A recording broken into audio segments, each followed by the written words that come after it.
Hi, this is Kevin with Fountain Pen Revolution, and I'm really excited today because I'm sitting here with the brand new, fully redesigned Jaipur V2 pen. I'm about to sit down with it, show you how to ink it, show you how to disassemble it, and explain to you what's new about this pen and what's been upgraded since the original Jaipur V1.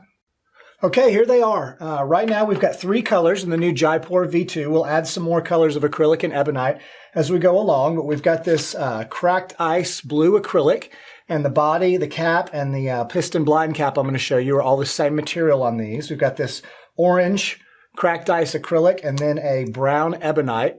So the first thing I want to do is sort of take the pen apart, explain to you what's been upgraded on this pen versus the V1 and how it works.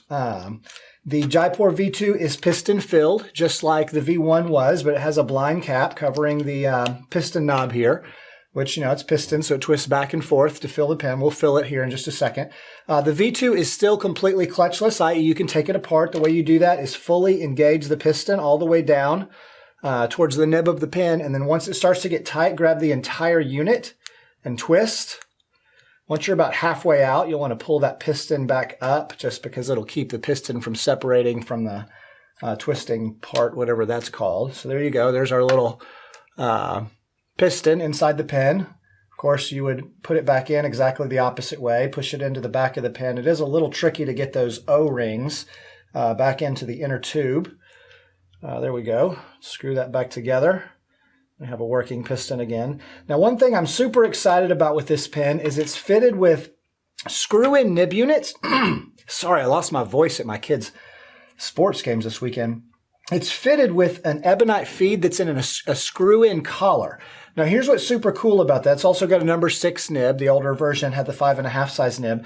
So it makes this really swappable. So you can just unscrew these nib units and screw another one in. Now, here's another thing that's really cool is we're shipping it with these ebonite feed nib units, but it is also interchangeable with our plastic feed nib units. Now, why would you want that? Ebonite feeds tend to be wetter, and if you bounce them around, put them in your pocket, they're going to leak into the cap a little more, whereas plastic feeds aren't as wet and they're not going to leak as much. So if you're wanting this pen, to keep on your desk and you want it to be super wet, or you want it with a flex nib, you've got the option of keeping the standard ebonite feed unit, or you can swap it out for one of our plastic nib units and use it as more of a pocket pen, and it'll be sort of less wet and be less likely to leak into the cap and stuff like that. So there we go. That is the new Jaipur V2. Let's go ahead and fill it and write with it. I've got the orange version here. And of course, everyone always wants to see the flex or ultra flex.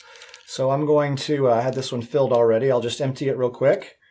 And of course, we'll put the nib and grip section into the ink and twist our piston cap there.